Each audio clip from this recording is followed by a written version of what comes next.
Hey everyone, Amir here. I've been playing Third Strike on and off for about 2 decades now. I'd like to share some tips for newer and current players. I also want to mention that I'm not perfect, far from it.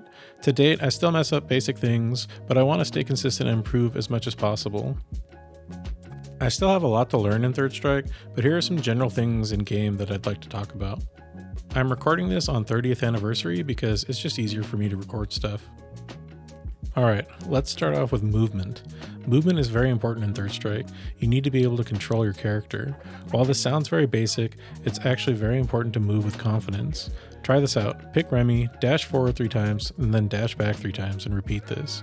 You don't want Remy twitching out or struggling to dash. While not all characters are as fast as Remy, the point of this is to do it with confidence and feel comfortable. Moving and blocking, also another very basic concept, but I promise you it's not as easy as it sounds. I still see a lot of players in 2025 walking into things and not blocking. Microstepping. Microstepping can help with certain things like Kara throws. For example here, I wouldn't be able to throw with Remy without microstepping. This can apply to a lot of things in Third Strike. Microstepping can be very important. Dashing through jump-ins. Most characters are fast enough to dash under jump-ins. This is another reason why movement is important. It can help you escape and reset certain situations. Building meter. Meter is pretty crucial in Third Strike as well. The more you have, the more damage you can dish out. You want to build meter safely if you can, but always remember to build some. Counter poking. You generally want to try and punish what your opponent is whiffing in front of you. You want to pay attention to where they are on screen and prevent them from building meter. If you see them whiff buttons, try and counterpoke them. How to stop getting counterpoked. Remember when I said movement is crucial? This is where things get interesting. You want to stay out of distance of your opponent so they can't counterpoke you. If they move forward, you can move around as well and whiff buttons like jab or short to recover quickly. You can also just move forward and block.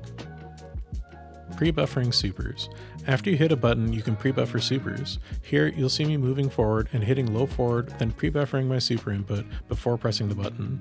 If I see or hear it hit, I'll hit the button right after. You can also try and hit roundhouse forward short after the pre-buffer, not at the same time, but in order to have more accuracy. Negative edge. Another method you could use is negative edge. You can store your button input for a short amount of time after you press it. So here you can see me low forward, hold it, then pre-buffer the super and let go of the button in one fast motion.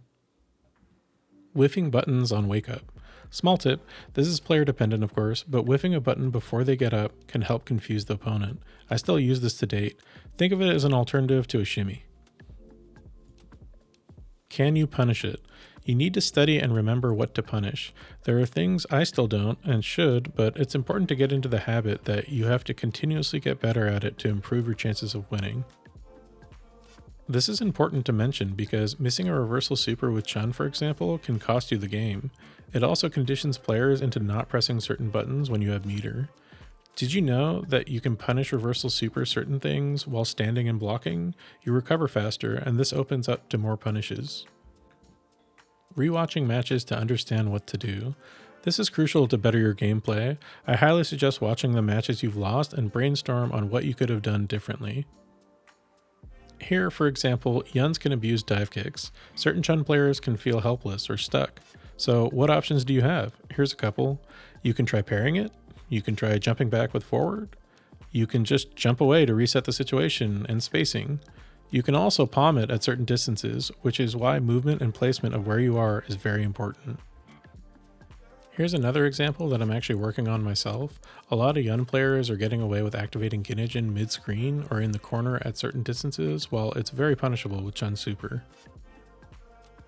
How to deal with wake up parry. If you're dealing with someone that's parry happy, you can try delaying your poke just a little after they rise to mess with their timing. Conditioning. Here we have Chun vs Yun in the corner. A lot of Yuns are desperate to get out. Dependent on the player, here's how to potentially condition certain players. At first, you throw Yun into the corner. What do you do next? You can continue to throw to see if that works. If they tend to jump out on wake up, you can sweep to stop it. This leads into figuring out what works well and what to abuse. If they take the throw constantly, keep doing it until they change. If they get hit by sweep multiple times, it's conditioning them to not jump, or to just block. The idea here is to stop them from what they would normally do and condition them to play differently. This gets more complex the more you play and gets you more comfortable to be in many situations. Another quick example is Chun vs. Ken. Certain Ken players tend to be sweep happy. If Ken's sweep hits you constantly, they won't stop doing it. To break being conditioned, you have to punish it to have them stop. It's a basic concept, but it's important to understand how to stop it and to elevate your gameplay by moving on to the next situation. This all leads into better understanding your opponent. Tournament advice. It's tournament time. Now what? Breathe. Focus. Get into tournament mode. Try and relax, learn, adapt, do your best, try and have fun. Try not to get angry. Anger will only cause you to play worse and it will hurt your gameplay. Don't beat yourself up over losing or mistakes. It happens to everyone. If you ever feel stuck, you can always reach out to the Third Strike community. Tons of players will try and help out and point you in the right direction. Third Strike is a great game. Let me know if you'd like to see a video on anything else Third Strike related. If this video helped you in any way, please drop a comment and let me know. Thank you, and see you guys in the next video.